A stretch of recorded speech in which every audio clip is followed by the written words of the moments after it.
Y'all, it looks like Chad had been planning this horrific day out for a while before it took place, and we're going to talk about that in today's video.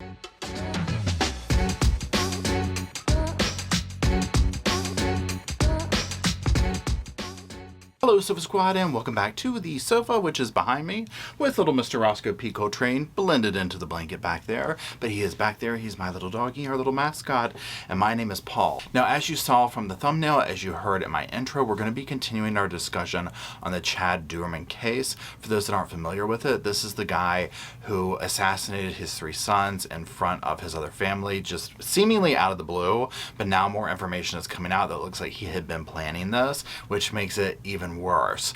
And then cops arrived at the scene. It was horrible. He was very calmly just waiting for them, and now he has been apprehended. Obviously, it wasn't hard to catch him, and he is in jail where he belongs and hopefully will never see the light of day. So some documents have come out recently, and the way we're going to discuss those is through a news article. And what I'm going to do is put it up on the screen. We'll read from it and use it as a reference for talking points. So that's it. Now, just so you know, my computer is this way, so that's where I'm looking this way. Now, also, before we even begin, this one is rough, so if this kind of, cases get to you, or if you're not, if you can't handle stuff like this, I understand, right? This one's very bone-chilling, very tragic. I honestly have not seen depravity like this in a while. This is in there with Letitia style, as far as I'm concerned, like that level of Lori, all these horrible monsters that we talk about, okay? So if this is triggering for you or whatever, just take this as a warning. This video ain't for you, okay? So what I'm going to do now is I'm going to go ahead and put the first or the headline up there, and we'll talk about it and read from it. So the headline, first of all, this is by Kelly Risman, and this is from The Independent, and it says, father accused of killing his 3 sons had plotted murders for months. And then underneath that it says, Chad Doerman hadn't slept in 3 or 4 days leading up to the murders because the thoughts of having to kill his sons was so heavy on him, the document added. Just the headline alone. So again, this is your chance. If this is like, I can't, now's your time. Go look at one of my funny videos or whatever, go something. But this one is rough. This one is horrible. And as we learn more of what the other family members went through, I don't know how I could even comprehend going on after this, right? I mean, it's that bad, right? My heart breaks for them, and obviously for the 3 little boys. I can't imagine what that must have been like for them, those final moments, and knowing that your dad, your hero, however you look at him, I mean, these are young kids, was systematically taking each of you out. Why? Why? So anyways, let's keep going here. Let me put the first thing up, the first clip up on the screen, and we'll read from it and talk about it. So the first little paragraph or the couple of lines just sum up what we just mentioned. So let's go to this middle one. It says, the defendant gave a statement during an audio and video recorded interview during which he admitted to having been thinking about shooting his son since October. Let that sink in. Said the bill of particulars, which was obtained by WCPO. Mr. Doerman hadn't slept in 3 or 4 days leading up to the murders because the thoughts of having to kill his sons was so heavy on him, it added.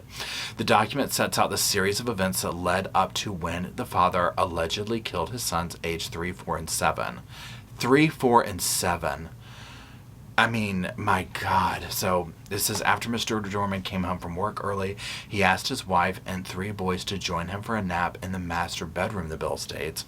Let's go to page 2. While the rest of the family were situated in the master bedroom, Mr. Doerman's 12-year-old stepdaughter was watching television in the family room.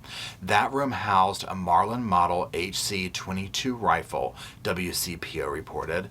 As his family lay down to nap, Mr. Doerman removed the rifle from its safe and began loading a magazine into it, the outlet said, before shooting one of his sons twice. Okay, before we go to the next thing, just imagine this. So first of all, hasn't slept in 3 to 4 days, has been festering on this since October. So he comes home, gets everybody in there. So this is the day it's going to go down. Now, what will be interesting is to see what kind of defense he comes up with, because at this point, I think he's going to personally do some kind of an insanity thing. What else can you say to this kind of monstrosity act, right? Now, I'm not even trying to sit here and give him anything like, oh, so this makes it okay or that's better. No, absolutely not. This is horrifying. Also, as we get into this next part, hearing how this goes down each step, I'm sitting here imagining being the mother or the 12-year-old stepdaughter, seeing this take place. Like, I'm just imagining you're not expecting this. You're at home, you're on the sofa watching TV, you're taking a nap. How your brain would start to sort that out of what's he doing? Why is he pointing that? Like, oh my God, like, that whole thing, because you're just like, whoa, what? You wouldn't be able to process it fast enough, but these ladies were, and trying to save their family at the same time. It's just like, oh my God. I mean, to live through that, my hat's off to him. Okay, let's go ahead and go on to the third snippet. So it says his wife reportedly tried to help the child while yelling for her other boys to run. The 12-year-old moved to the master bedroom in time to witness the first shots fired.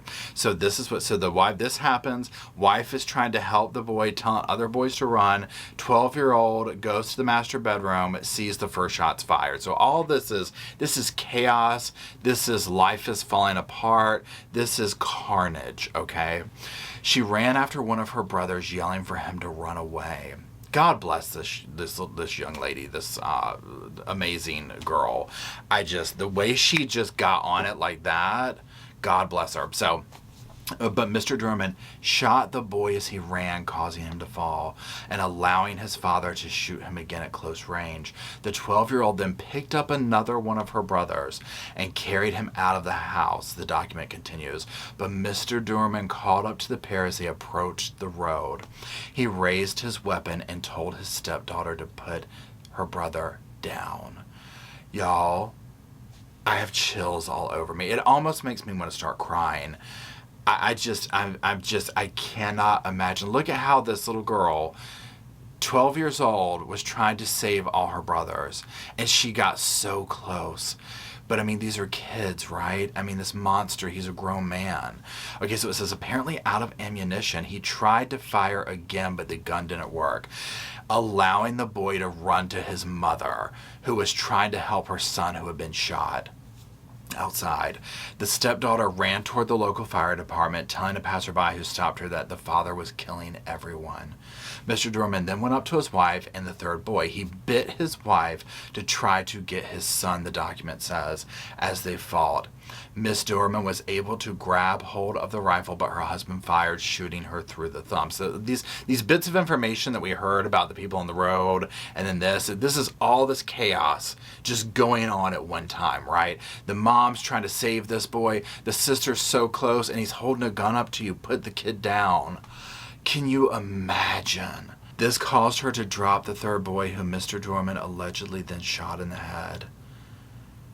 I mean, a monster.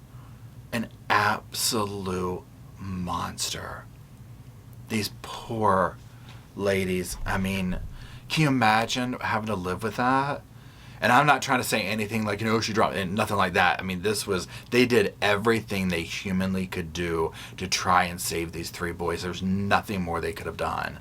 I'm surprised they're alive, to be honest. I'm surprised you didn't kill them, which will bring me to a couple of questions I'm going to ask here in a second, but let's read the last little snippet.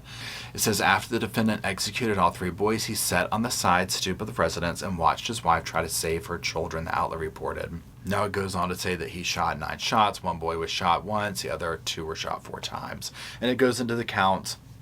This $20 million bill, all that kind of stuff.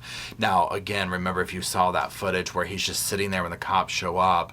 And I mean, now to have a bigger picture of what was going on, I mean, it leaves me speechless how he could do that and sit there and watching them try to save the children. Stepdaughters run to get help. Wives trying to save the boys. Obviously, they're gone at this point. All in the blink of an eye, right? And so here's my thing. Why did he allow the stepdaughter and the mother to live? Which I'm not complaining, obviously. Thank God he did. Yeah, because my whole thing has been this whole time is like this was like a way to get back, at her, something like that. I envisioned some kind of fight going on. So for it to now know, like the mom and him got in a fight, and so he, like a heat of the moment type thing. Now, knowing he had been planning this long and festering on it, and clearly had chosen this day as the day, and all the way down to let's go take a nap, and just the whole way he did this, bone chilling. Okay, bone chilling. This poor mother, her poor daughter, 12 years old and living through something like that. He stole her life from her too. He stole those boys' lives. He stole his wife, the mother's life as well, and countless other people. Imagine the rescue workers who showed up. Imagine the police officers. You heard the one telling him to shut up and that thing. I mean, he was so nonchalant when they showed up. So knowing this now and seeing the absolute, like, oh, whoa. First of all, I'm like, was he on drugs? You know what I mean? Like, staying up 3-4 days, you're going to work. Like, it almost sounds like a tweaky thing. Or why has he been festering that he had to take the boys out? Why has he been festering on this? Are we going to find out that he's going to come up with, oh, I was, whatever diagnosis is they can get to be set in court, right? What is the reasoning behind that? I want to know, is this like the devil told me to do it? That type thing. Like, where did it come from? Because to me, it just looked like a scenario, and I'm not saying it's not, but the fact that this is more like, not like me and my wife got in a fight, she's been doing this, and almost like a narcissistic rage killing, you know what I mean, to get back at the wife type thing. So now that he's been plotting it, is it like, has he been plotting it because he's been trying to get revenge on his wife this whole time, and that was the best way to do it? Would he have taken the stepdaughter out had the gun not, done the ammunition thing? So many little things like that I think we'll continue to find out. Here's my thing. Obviously, this man has not been tried in court yet. We don't have all the information in regard to what his defense is going to be. There's not much you can say he's not denying he did it, right? He's 100% saying he did this. It's all on video. Not the act of it, but they show up. He's calmly sitting there. He has the gun. You can hear the desperate cries in the background. Thank God they blurred it out, but you see the carnage in the yard. It's terrible, right? It's absolutely horrible. What do you say? What can you say in court? And if you claim some kind of insanity defense type thing, could that really go over well? Now, if you look at other cases such as Andrea Yates, who had documented red flags, she is not well, please do not have more children, we have serious issues going on, that type thing. Because when I heard this, not the part of the way he did it and stuff, but the aspect of he did it and then sat down and waited for God, that kind of thing. Because if you remember with her, she called, she reported, this kind of thing right away. But she'd been having these troublesome thoughts, and there's all this documented evidence of this, serious psychological issues that she had. So, even though, again, obviously incredibly tragic, right? But you see this historical narrative with her, where with him, I'm like, where's the historical narrative, right? You know what I'm saying? Like, where is that? And again, it hasn't gone through court. Maybe there is one, right? Time will tell. The evidence will speak to itself. But like you heard the one neighbor saying, like, he was always yelling and screaming at his wife and kids, right? That's just kind of the dude he was. So I think the historical narrative will be more that he was just not a nice person, so that's kind of where I'm going now is, again, it's even more horrifying. Not that there's a way to lessen the horrificness of an act like this taking place, right? But to know that he had been sitting there going through the motions of being a dad or father, taking the kids, whatever, sitting there watching them eat. Little things you do. Think about things you've done with your children or currently do, whatever. But in the back of your mind the whole time, you're thinking you have to do this to them. I can't wrap my mind around that. Looking your wife in the eye, looking your stepdaughter in the eye, looking your wife, whatever, and knowing in the back of your mind, like, they don't know what I'm going to do or when I'm going to do it. And I wonder if that was like a power thing for him, kind of a situation. So yeah, my heart breaks for this mother and her daughter. Absolutely breaks. I mean, what kind of a world do we live in when this happens? It's just, I literally am speechless over this. So anyways, let me know what you think. Does this information, one thing I'm curious about to hear from the Sofa Squad, does this information, like, what kind of a defense are you thinking, basically? Do you think the historical narrative is, no, the guy's just like a bad person and he was planning to do this to get back? Or do you think we're going to be seeing like a insanity and that type thing? I want to know in the comment section. Please let me know. I do appreciate it. And if you still are watching, thanks for making it through the whole video. I know this is a shorter one, but I saw this and read it and my heart dropped and I was like, I just want to come in here and talk about it and see what everybody thinks. And so that's it. If you're still watching, drop some sofas for Mr. Roscoe. He's blended into the sofa back there. I'll have to do a little video on him specifically because people are always like, this is the first time I've seen the dog. He's for real. I'm not just imagining him. So anyways, I love you, Sofa Squad, and I will talk to you soon. And until we meet in the comments to continue talking soon, I'll see y'all there.